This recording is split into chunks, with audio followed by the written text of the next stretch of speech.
Welcome, everyone. This is the Transforming Financial Operations with Artificial Intelligence, presented by Online's Innovation Lab. My name is Colin Thrasher. I'm the Executive Director of Financial Services here at Online Business Systems. Together with our team of talented consultants and strategic partners, we're dedicated to empowering financial institutions with the technology to deliver exceptional services and products to their clients, customers, and members. It's a pleasure for me to introduce you today to two key members of Online's Innovation Lab, Jordan Wiseman and Stephen Holt. Jordan is a fellow consultant with Online's Risk, Security, and Privacy practice, and Stephen is a consultant in data services, part of our digital transformation practice. Together, they will guide us through the dynamic realm of artificial intelligence in financial services, exploring the impact and possibilities of AI's transformative influence on operations. But before we dive in, let me provide a brief introduction to Online. Next slide, please.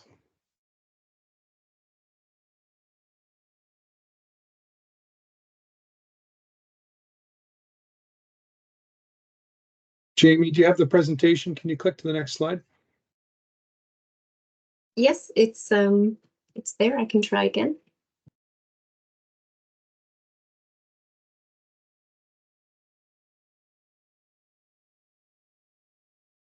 Okay, I'm not seeing the next slide, but I'll provide the intro regardless. Online Business Systems is a global cybersecurity and digital transformation consulting practice.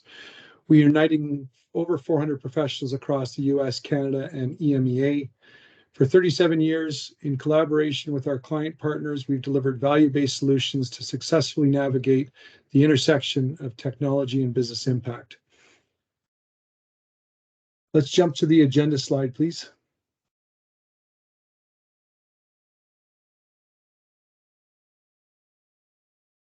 Maybe I'm having an issue with my view. Are we on the agenda slide? No, Colin, I'm seeing the same thing. Okay. There we go. Today's journey will unfold through three key topics, exploring AI's impact on financial services. We've allocated some time at the end for Q&A, so please feel free to put your questions in the chat during the presentation, and we'll walk through them at the end. Now let's dive into the first agenda topic with Jordan's insights on the pros and cons of using AI in finance. Awesome. Thanks for that, Jordan. Colin. Yeah. Sorry about that. I had to find the mute button. Everybody, we're all familiar with that with the online meetings these days, right? And apparently it happens with online webinars as well. So yeah, let's take a few minutes and kind of talk about some of the pros and cons of using artificial intelligence in the finance sector, and kind of what we've got from some of the promise, some of the issues, and kind of go from there. Let's go on the next slide, Jamie.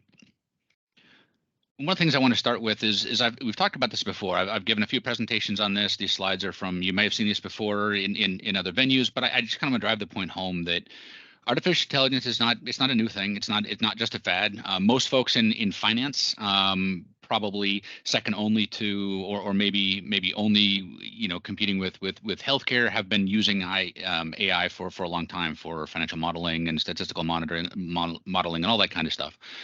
The modern AI platforms we have now are and promise to be game changers. So aside from the fact that it's getting integrated in everything that we use, whether you want it to or not, that last slide that I put on there is kind of a useful thing, like to talk to folks about that whether you're prepared for AI or not, whether you intend to use it or not, it's coming. Microsoft's going to be integrating it into Windows. It's going to be integrated into Office. Apple's encouraging a lot of app developers to use it for things being released on Mac OS and iOS. It's in cars, like not just Teslas, but other things. And that third little picture there's actually, that's from a smart fridge. So AI is going to be everywhere. So let's talk about, one, kind of what the concerns are, and two, how we can really leverage this stuff for beneficial use. Let's go on to the next slide. And it's don't just take my word for it. These are luminaries across fields are talking about how this is going to be changing all sorts of stuff. Ron Shevlin wrote last year that it's going to offer opportunities to really improve things in the banking sector and for to really get, like I said, high caliber of engagement with customers and really kind of involved in the platform. Folks should be leveraging intelligent digital assistants to help folks do that kind of stuff. And we'll talk a little bit about how that can happen, and we'll have some specific use cases that from Stephen later. But it's worth noting that they're saying this is something that should be looking for in 2024.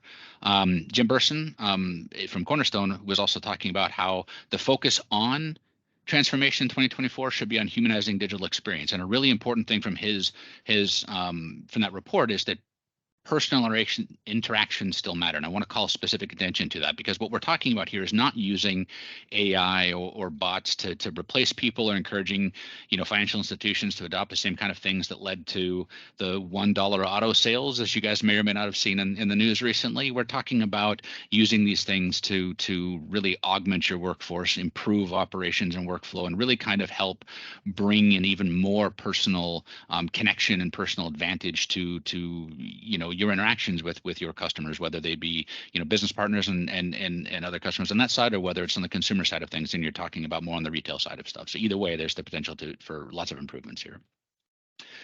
So let's talk about, going to the next slide. Yeah, let's talk a little bit about some of those specific opportunities in FinTech. We talked a little bit about improved customer experience. There's the kind of mixed thing with bots out there, but there's really this idea that these systems, and this actually touches a lot on the fourth bullet there about data-driven insights.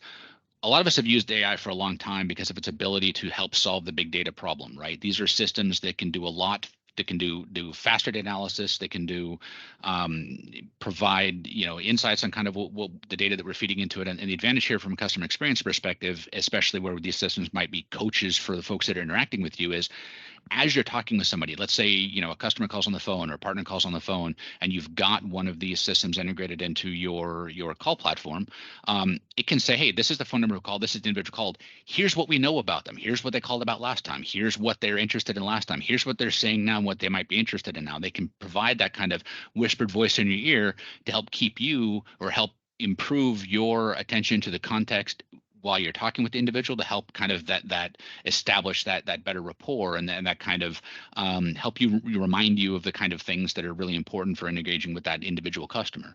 AI systems also have a really big benefit for automating operations and helping provide some improvements in terms of risk management and maybe some other systems development kind of stuff, where in the past we've relied on things like Boston Workstation and scripting and some other kind of things to do more procedural walkthroughs, right? Well, AI platforms these days are capable of responding to things in an unexpected way and still understanding what the intent you're trying to accomplish is.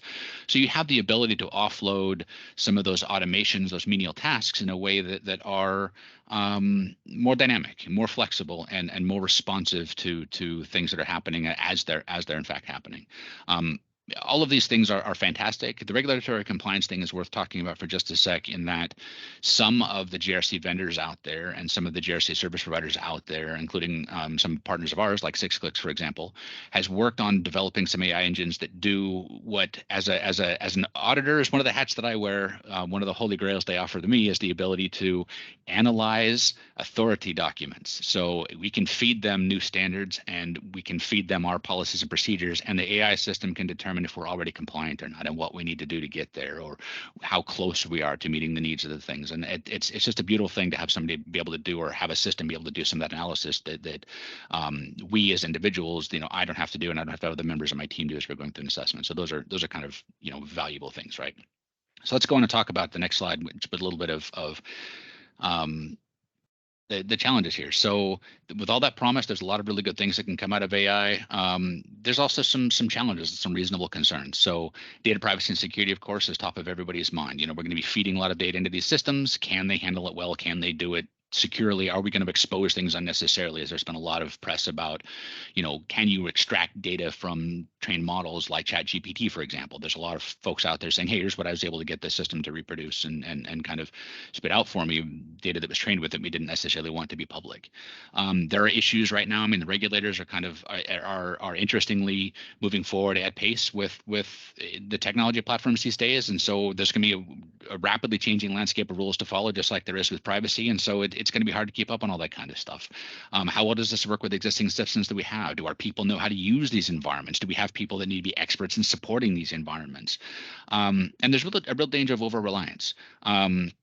We use AI quite a bit in our work, and we develop products for folks on AI here at Online. And I can tell you that when you get used to using these systems, they're kind of like the other advancements in technology and tools. You can't imagine not using them for things anymore, and that means that you quickly get to a point where you may not know how to do the things without it anymore. And so you need to be able to rely on some of those old procedures. And so when we've talked for a long time with folks about, hey, make sure you write down what you're doing when you're doing it, and you've got all that stuff documented, that kind of interesting point where you might need to pull those out in disaster scenario, you might need to pull those out if your AI system, has a problem or is unavailable, and folks need to remember how to do things on their own. So those are definitely challenges to consider and think about. And let's go on to the next slide, and let's talk about, I want to spend just a couple of minutes talking about some more specific concerns in a little bit greater detail, because these are things that I hear specifically from customers in FinTech, including banking and insurance and advising, as well as kind of overlap some other fields. But I just want to talk for a little bit about some of these. So the first is the cost and complexity for integrating AI systems into your new environment. The advantages they can bring you in terms of automation and some of the advantages in terms of that context switching, like I said, acting as that coach over your shoulder can really provide efficiency benefits to your teams. And the price of these things, just like you expect from any other technology, are going down as they go forward, but it's still a concern. Are we actually going to do this? And more importantly, are we going to be able to demonstrate the return on investment we get from it? And there's a lot of good information coming out in terms of, hey, we're improving the efficiency of our folks to automation. Can we measure how much we've been able to do that with? And there are known ways of doing that in the past, because we've done automation stuff for a long time, but tying that to how the AI tools have really improved that is going to be a worthwhile thing. And the good news is there's a lot of more details coming on how to do that, or a lot of more good techniques for doing that coming out soon. The next thing, this is a really important one I hear a lot. No, not the next slide. Sorry, the next item. About lack of trust. So there's a lot of skepticism about can you trust what comes out of an AI system? Is it going to produce consistent results? Is it going to be good? And a lot of it comes down to how it's trained. But it's such a valuable tool in solving the big data problem that we can rely on the systems themselves, not just to help us mine the data and produce that and monitor the results, but we can also help it to identify where, go through the data where we've made other decisions, help us identify instances of bias and kind of other issues. And it is possible to use some adversarial AI models, or some AI being a watcher on other AI models, looking at the output coming out of it. And there's techniques and ways of addressing that. And really what we're talking about is continuous monitoring and transparency in how you build these systems can help alleviate concerns related to the lack of trust. And there are solid techniques for doing that. And so it underscores the idea that it's not just about what you're using the systems for, but how you're using them matters, and how you implement them that matters quite a bit in helping to alleviate that particular issue. Now let's go on to the next slide. Thanks. Another key issue is job displacement. We've heard a lot of people talk about, are we gonna replace people with it? Is it gonna be the kind of transformational thing that we all saw with, like, if you think about Charlie and the Chocolate Factory, right? The recent movie, Charlie Bucket's dad worked in the toothpaste factory, and the automation systems put him, he didn't need to fill the tubes anymore, but he got a new job repairing the machines that now put the caps on the toothpaste tubes and stuff. And AI is going to have a similar transformation for folks out there. It's not likely to, it may eliminate certain job tasks, and it may make certain things easier for folks, but it's going to help your folks be able to focus on really what it is they do best, the actual business and interacting with customers and that kind of stuff. And so there will be a need to help, train people to use the platforms and kind of, even deal with those over reliance things we talked about before. But I think being able to offload the menial tasks means we're not going to spend as much time doing that kind of stuff. And I think that's going to be a benefit for everybody. Not to mention the fact that it's going to create, new opportunities for folks out there. That does mean that we'll need to support and train those folks as we're going across that, and that's more of a it's a practical thing to think about proactively in a business setting, but it's really important for regulators and folks that are driving these kind of innovation stuff to consider as well, and providing those opportunities for folks.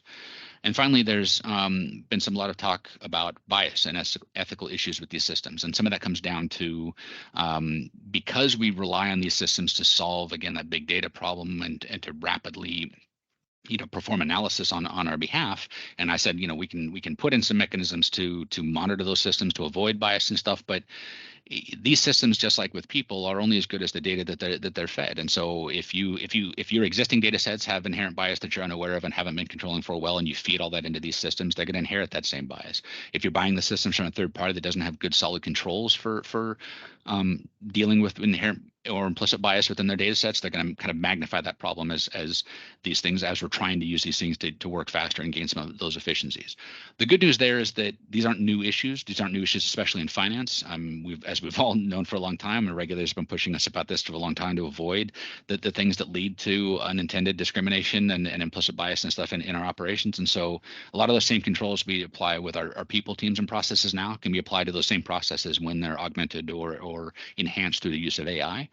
Some new techniques will be involved, but we can also use AI to help alleviate some of those things, as I mentioned before, as well. And that requires, careful thought and planning and implementation. And that's kind of where we can help you with those kind of things later, which Colin will talk about, and then we'll get into some of the use cases, but how can be valuable when we get to Stephen's stuff. Let's go on to the next slide. So I kind of glossed over a lot of kind of issues, and we've talked a lot about this great benefits. There's some things to talk about there. So assuming you recognize that AI is coming, whether you want it or not, it's going to be integrated in what you do. It can offer a lot of benefits to what you're doing in your company. So the real question becomes, do you build your own or do you buy your own? The typical classic technology problem, right? And I would say it's worth noting that when it comes to AI, this is probably less of a question of a binary either or kind of question. It's more of understanding where on the spectrum you fall, right?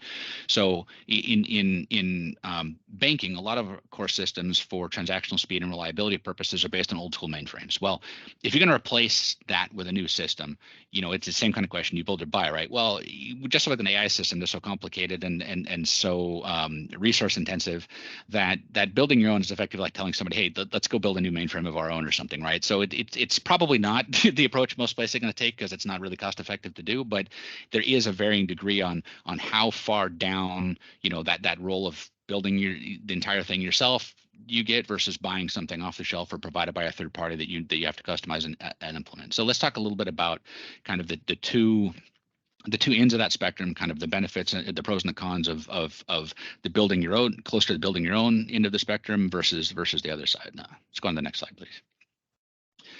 So when you're building your own, if you're starting on that kind of that side where you want to stand things up yourself, the clear benefits here are customization and control of your data. If you're building it yourself, you get to design how these things work. You get to set what the goals for your AI system are. And because it's your system running on your hardware with your data, you get to control that data, assuming, of course, you have the extensive capital expenditures to build on setting this thing up.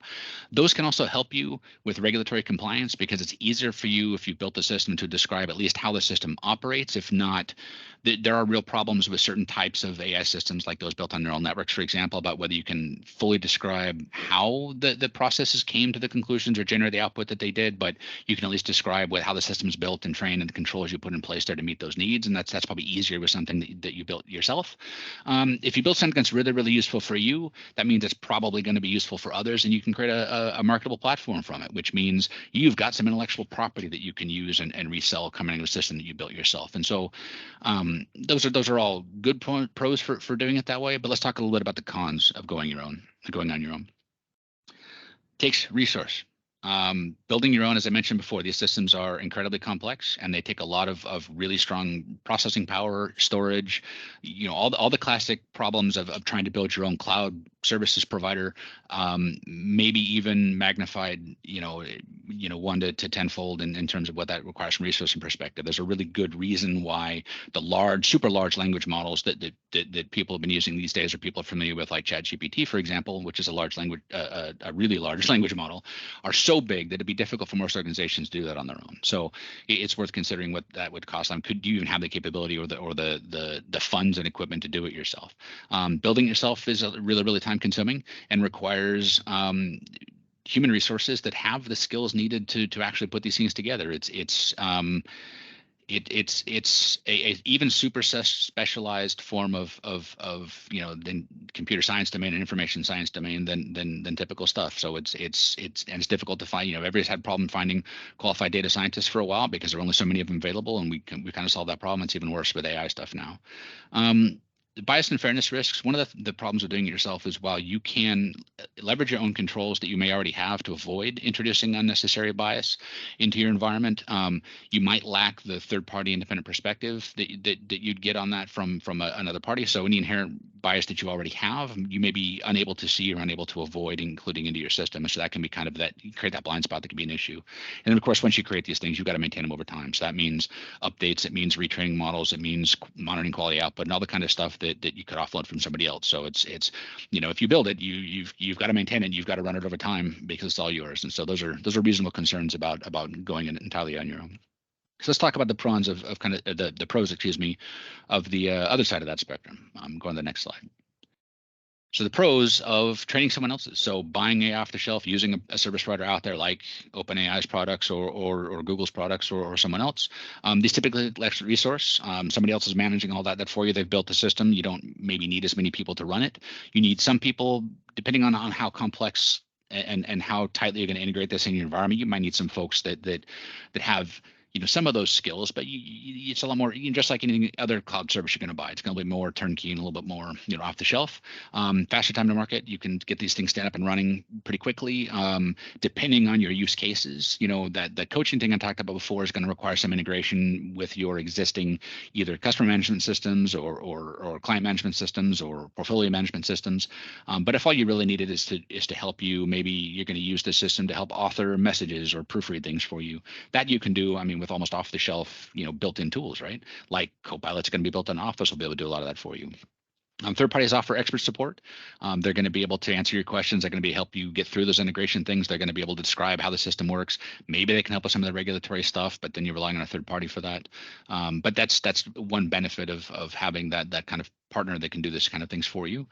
They also have the opportunity of offering models that are trained on not just your own data, but other people's data, either your competitors, depending on where they got permission to use for building their models or publicly available stuff. But the point is that it's a lot more than just what you already know, which gives you the opportunity to identify either data quality or bias issues maybe in the data you've already got, but you'll have access to a broader base of things which help kind of solve some of those knowledge gaps and problems, not just with how to use the system, but with the data that you've also got. So that could be a benefit of going the other end of the spectrum and implementing a system somebody else created and then customizing it for your use cases.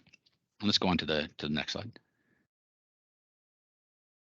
The cons of using somebody else's system is it creates a dependency on those third parties. And it's an interesting illustration on this slide here is that the spacing on the bullets is a little funny because we're relying on a not a AI system, but a third party cloud system for building our presentations, and the formatting looks a little different. So this key point right there, you depend on somebody else, and so you're kind of subject to the issues that come with that platform.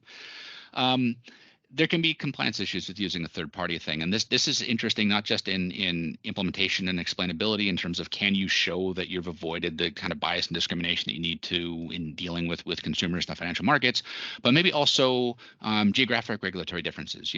Does the platform comport with your local jurisdictions and laws when you're using it? Does it house the data in places where you can control or even potentially know? And what is that? Are they subject to different rules in terms of non-public personal information confidentiality or personal information confidentiality, or even accessibility from the government side?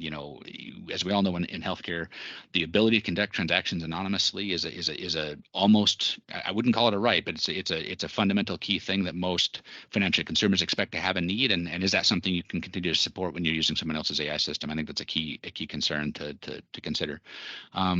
Using somebody else's system also means sharing your data with those third parties. And so there's the typical supply chain and vendor and partner management kind of questions there. Can you trust them? Do they have adequate controls? You have to make sure that you're included them in your oversight, just like any other cloud vendor or third party system is. And can you integrate it with your systems?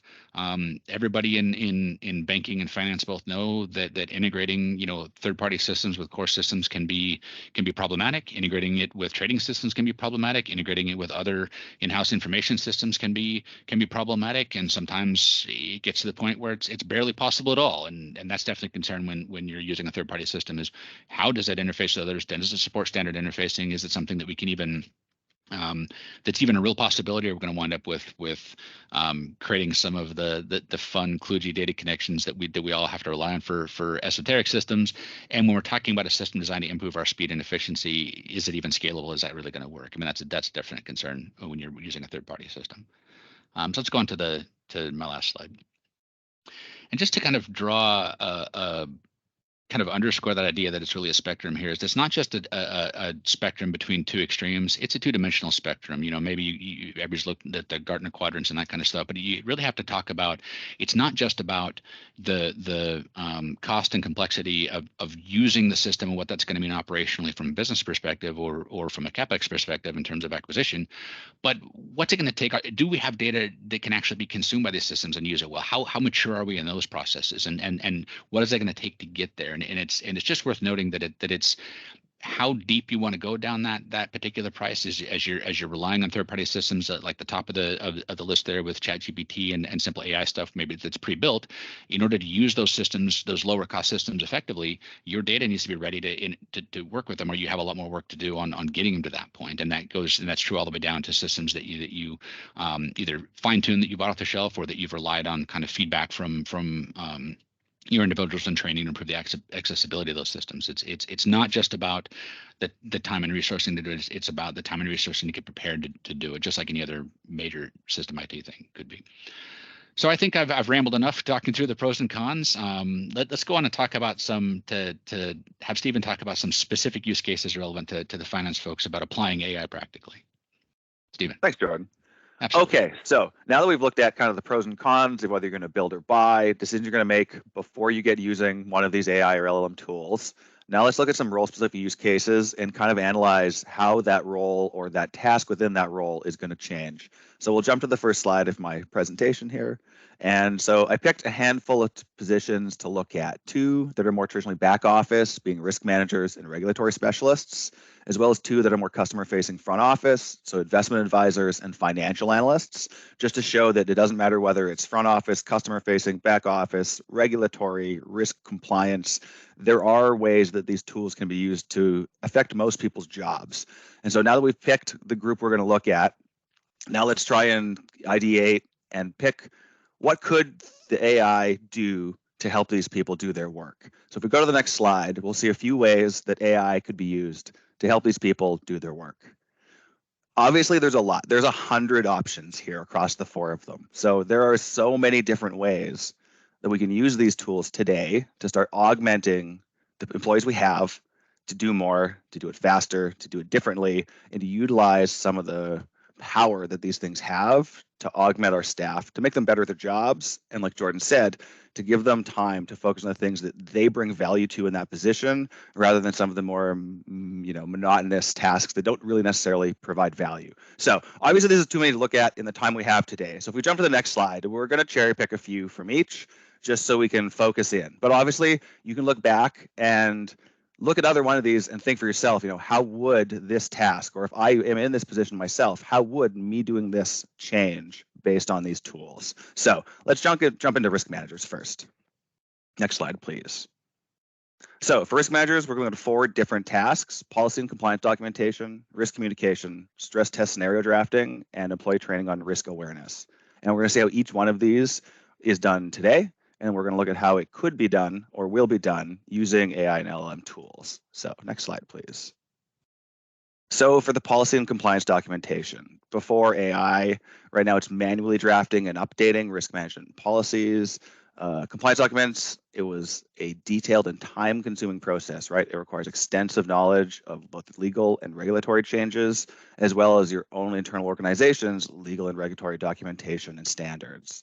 After the LLMs and AI, the AI can add in processing the legal and regulatory information, right? Streamlining the drafting and updating of these documents. So you're going to feed the regulation information you have. Here's our existing regulatory documents. Here's our legal documents. You're going to feed in regulatory changes, new frameworks, things like that. And you're going to work with the tool. And this is going to pump out these new drafted updates. Remember, drafted updates, you're still going to work with them, right? So this ensures accuracy and timeliness while reducing that manual workload of having to manually draft the entire thing. Now, the initial draft is built for you.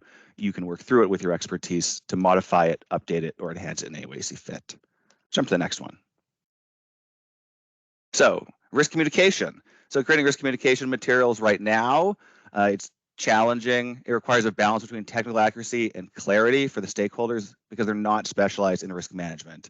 Your target audience isn't as specialized in risk management as you yourself, so you have to tailor what you're writing for your target audience, which means you kind of have to think outside of yourself. After, with LLMs and AI, the AI can assist in generating clear and comprehensive communication materials, ensuring that the complex risk information is conveyed in an understandable way to all of the stakeholders. This could include multiple drafted documents for individualized stakeholder groups based on knowledge, competency, language understanding, environmental districts, these kinds of things. So let's jump to the next slide. So stress test scenario drafting, everybody's favorite. Let's think about the worst case scenarios and write them down, right? So drafting detailed narratives for stress test scenarios is a complex task, requires a deep market knowledge, and you need to be incredibly creative because you need to simulate extreme conditions. So the limit is your imagination with these, really. And some people are not as imaginative as others, so you get a variety of outcomes from these kinds of tasks. After, the AI can create realistic and detailed narratives for stress test scenarios. This can help visualize the impact of the extreme market conditions and more efficiently, and with a broader range of potential outcomes, give you a purview into that future, as well as eliminating the limit of your own imagination. Early uses of some of these LLMs like ChatGPT was to use them to write things like stories, right? Write a children's story about blah, blah, blah. They're really good at creating these narratives. And so if you ask it to create extreme, terrifying narratives based on historical events or worst case scenarios, they'll do an incredible job of this for you. Let's go to the next one.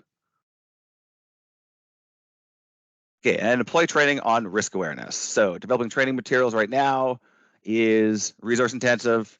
There's a significant amount of effort, and you need to make, again, the content engaging and informative to your target audiences. And in something like risk awareness, being engaging isn't necessarily easy. So with the LLMs and AI, they can help. They'll develop an interactive and dynamic training modules, making the education process more engaging. It's more effective in teaching employees about the risk awareness and mitigation strategies, and it takes a lot of that pressure off of you to try and tailor that information, make it fun, come up with puns or jokes or bad one-liners to throw in. It can kind of assist you with all that stuff to keep your audience engaged. Let's jump to the next slide. So we're going to move on to another set of tasks for a different role. So regulatory specialists, we're going to look at regulatory filing, preparation, and review. We're going to look at policy analysis and summarizations. We're going to do cross-industry regulatory comparisons, and we're going to do cross-border regulatory analysis. So let's jump to the next slide. Okay, regulatory filing, preparation, and review. First one we're going to look at. So right now, a very manual process, and it requires meticulous and time-consuming effort, right? You need to ensure adherence to all of the critical language standards. You need to make sure everything is perfect. This is regulatory filings, right?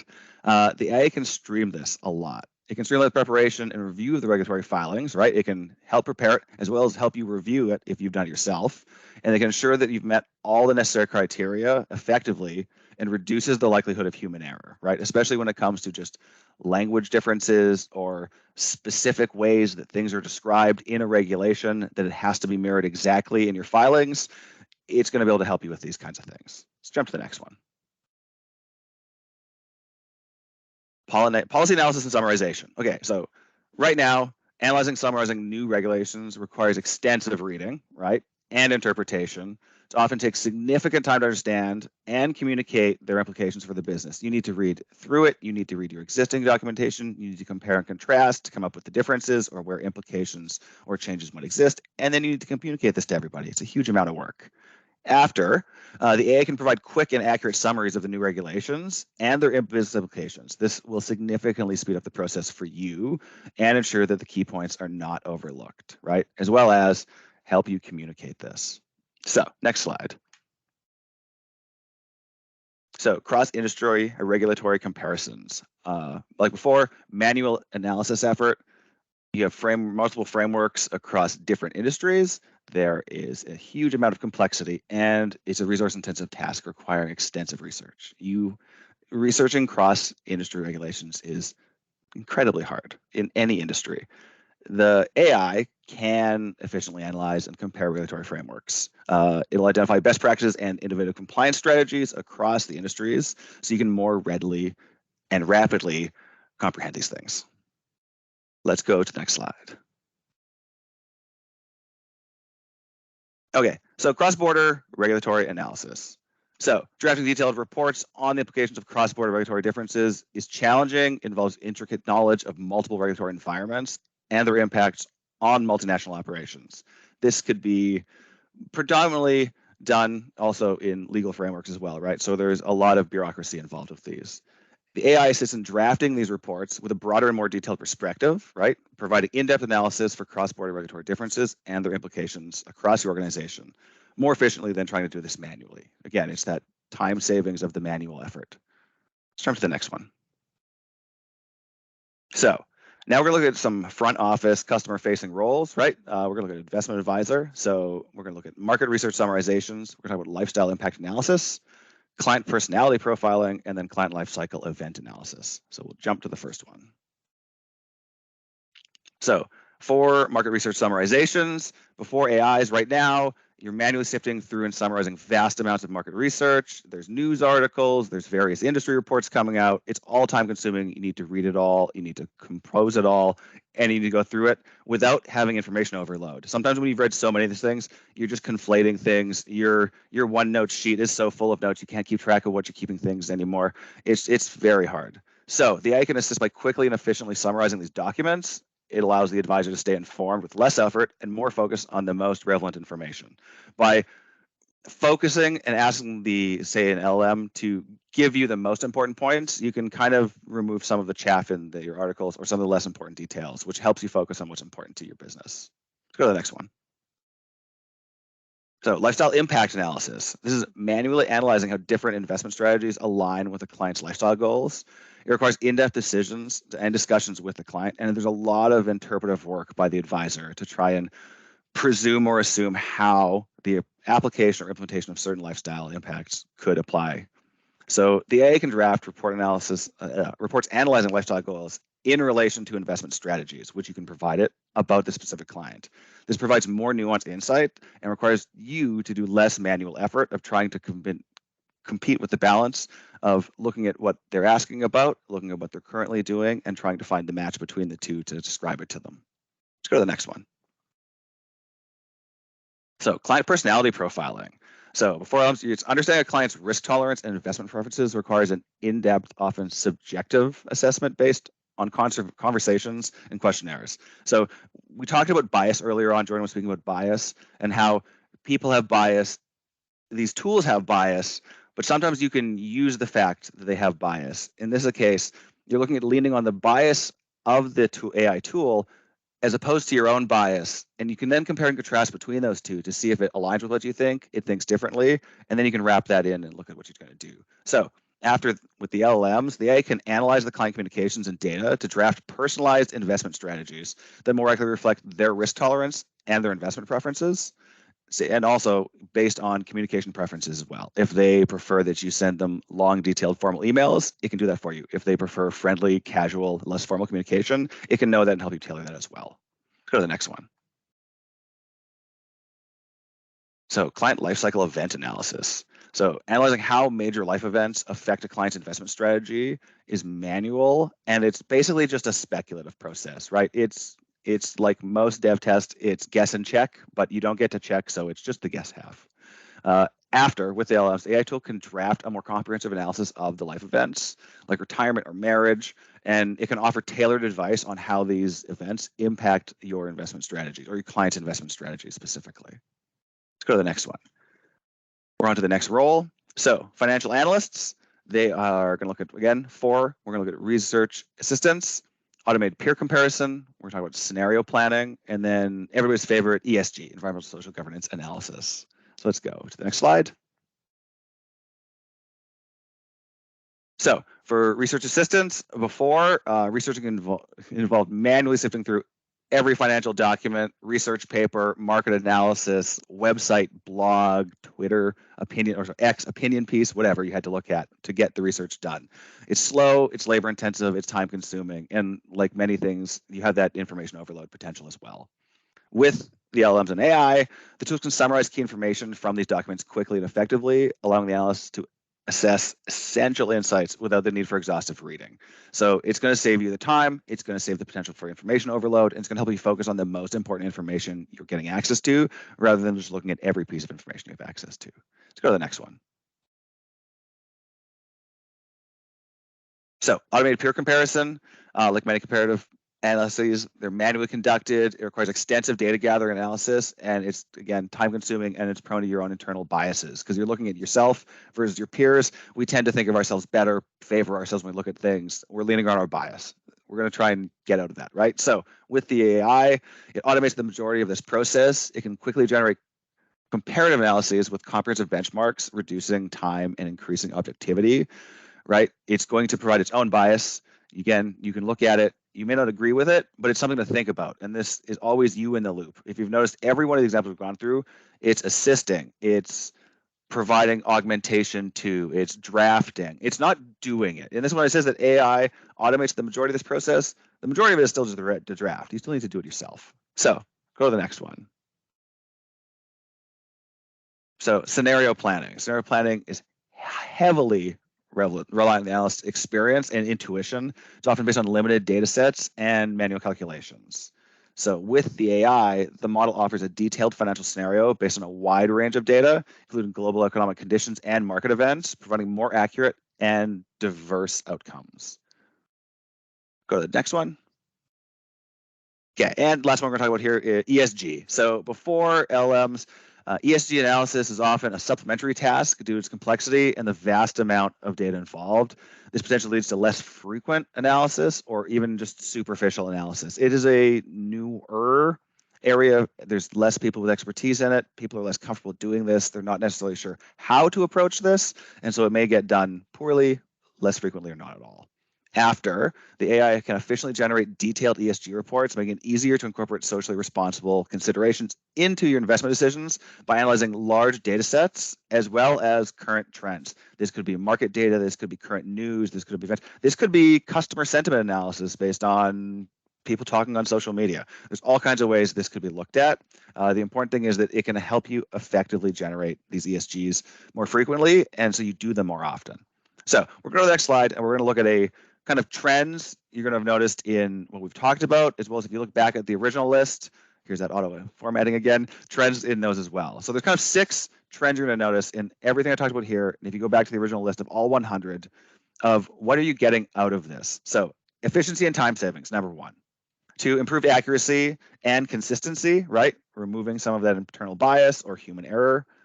3, enhanced data processing analysis, the ability to go through more data faster, clearer, and be concise about what you actually look at within it. Personalization and client-centric services. So this is the ability to tailor those communications, like I was saying, to the client-specific preferences, how they like to be communicated to, what kind of details they like, and even communication strategies for trying to approach newer clients versus more seasoned clients and how you speak to them. Streamlined communication and training. So this could be either communication and training for your clients, or it could be internal streamlined communication and training for your own staff, onboarding new employees, training new analysts, training new managers, these types of things. And lastly, there's the enhanced strategic scenario planning and risk assessment. So this is that idea of the imagination limits that you have, taking it outside the box, going beyond what you can think of, what you have thought of, what you tend to think of, and essentially leaning on the fact that the AI has its own biases and tendencies to bring new ideas to the forefront. So with that, I'm going to hand things back over to Colin. Thank you so much. Wow. Thank you, Stephen, for highlighting some practical examples, and especially the opportunities to leverage the model's inherent bias for enhanced perspectives. Super helpful. I know we've covered a lot of information so far, so hopefully at a minimum, we've given folks some insight to the opportunities and considerations for AI adoption within your institution. Don't worry, we're going to share the recorded version of the session for recaps. And for those of you that had some challenges getting access through the link, you can certainly watch that sections that were missed with the receipt of that link. I'm going to talk a little bit about how else we can help. So let's spend a few minutes discussing the role a trusted advisor can play riding what I'll call shotgun on this exciting but prudent journey of AI adoption. Serving as a strategic partner, our advisors help align AI initiatives with your institution's overarching business goals and strategies maintaining this alignment throughout the program, ensuring that every step is toward your institution's success. With specialized knowledge in both AI technology and financial services, our advisors bring a unique blend of expertise to navigate the intricacies of this transformative intersection. Partnering with an advisor is crucial to manage risk in the evolving landscape of AI technology, and so safeguarding your operations against compliance issues, data privacy, and fraud. As we all know, staying ahead in the FinTech sector these days requires constant awareness. Our advisors provide market intelligence, keeping your institution informed of the latest trends, including technologies and emerging security threats. Bridging the gap between technical teams and business stakeholders, our advisors help facilitate effective communication, enabling everyone to be informed and aligned for the duration of the engagement. And lastly, encouraging innovation is at the core of our advisors' role. They seek to inspire and guide the development of secure, innovative AI-augmented financial products and services. So, what do we actually deliver? In summary, the commitment of our trusted advisors is to empower your financial institution's AI adoption journey by enhancing decision-making capabilities, reducing risks, optimizing operational efficiency, providing a competitive advantage, bolstering trust and credibility, and ultimately secure long-term success for your institution. These outcomes collectively form a solid foundation for navigating the complexities of AI implementation and ensure enduring value for your institution's clients, customers, and members. We've got a few minutes left for questions, so let's engage the audience for some discussion. I'm not sure if we had any coming through the chats, but feel free to speak up or raise your hand, and we're happy to engage.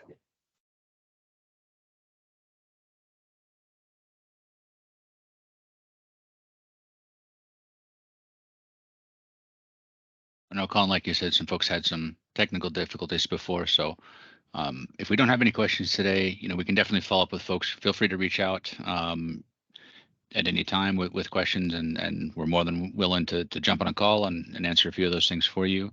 You can reach out to Colin directly. That's his actual email, by the way, everybody. It's not a trick. You can also, of course, email info@obsglobal.com. Yeah, thank you everybody for your time. We really appreciate it today. Yeah, absolutely. We'd love to hear from you. But thanks for sharing the hour today with us, and stay tuned for the next session in empowering teams with tech. Thanks so much, folks. Thanks, everybody. Thanks, everybody.